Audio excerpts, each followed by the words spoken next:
Assalamualaikum warahmatullahi wabarakatuh. Kami dari kelompok 2 yang beranggotakan 3 orang, yaitu Kasmiati, Sarmila, dan Haikal Yusuf, akan menjelaskan materi kami tentang media cyber dalam mata kuliah Komunikasi Multimedia yang diampu oleh Ibu Nurhayati MKom. Assalamualaikum warahmatullahi wabarakatuh. Saya Kasmiati akan menjelaskan materi tentang jenis-jenis media cyber. Jenis-jenis media cyber terbagi menjadi 11 macam. Yang pertama yaitu situs atau website. Situs adalah halaman yang merupakan satu alamat domain yang berisi informasi, data, visual, audio, memuat aplikasi, hingga berisi tautan dari halaman web lainnya.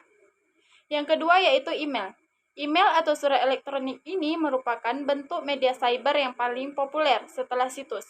Surat elektronik ini bisa dikatakan sebagai media yang wajib dimiliki oleh mereka yang menggunakan media cyber.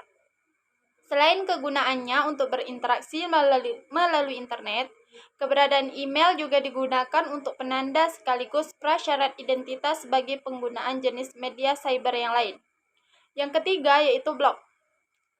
Blog adalah suatu bentuk situs pribadi yang berisi kumpulan tautan ke situs lain yang dianggap menarik yang diperbaharui setiap harinya. Yang keempat yaitu wiki. Wiki merupakan situs yang mengumpulkan artikel maupun berita sesuai dengan suatu kata kunci. Yang kelima, forum di internet atau bulletin boards.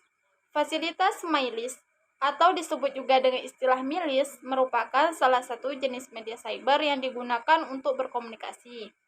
Yang keenam yaitu aplikasi pesan.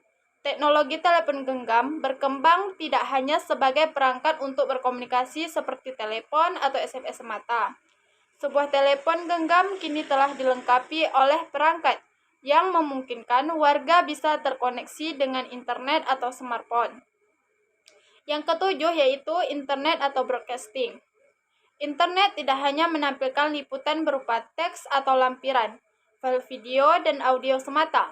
Media internet telah tumbuh menjadi media yang mampu menyiarkan secara langsung, siaran televisi maupun radio. Yang kedelapan yaitu peer-to-peer.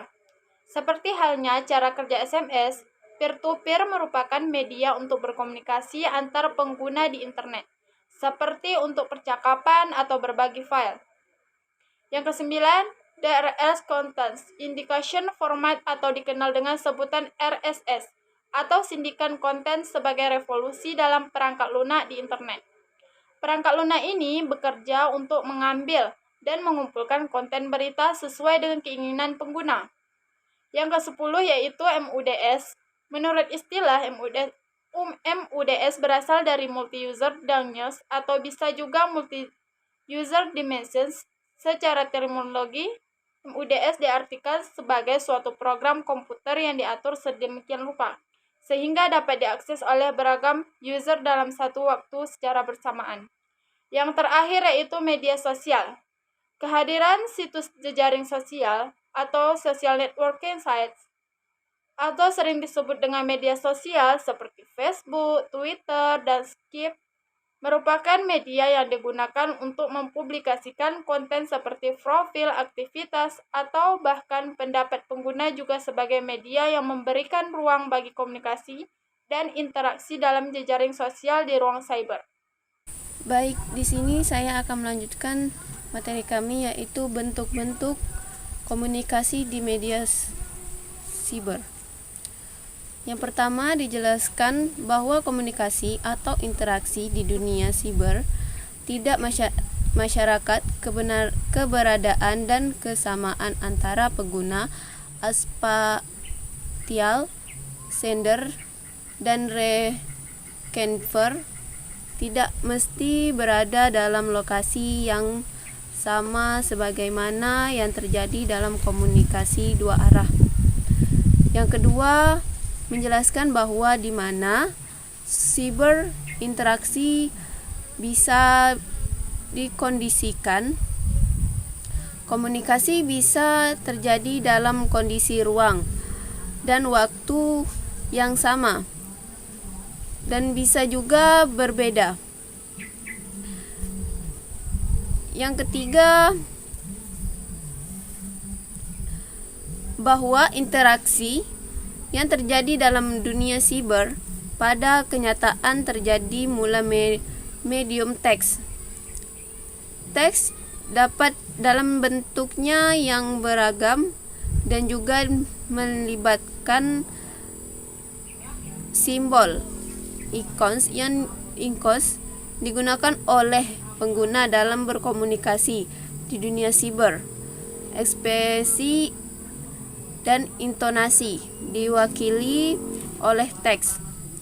Yang keempat, bahwa interaksi yang terjadi tidak masyarakat adanya kesamaan seperti sesuatu atau tingkat pengetahuan. Baiklah, lanjut kepada ruang informasi di era cyber.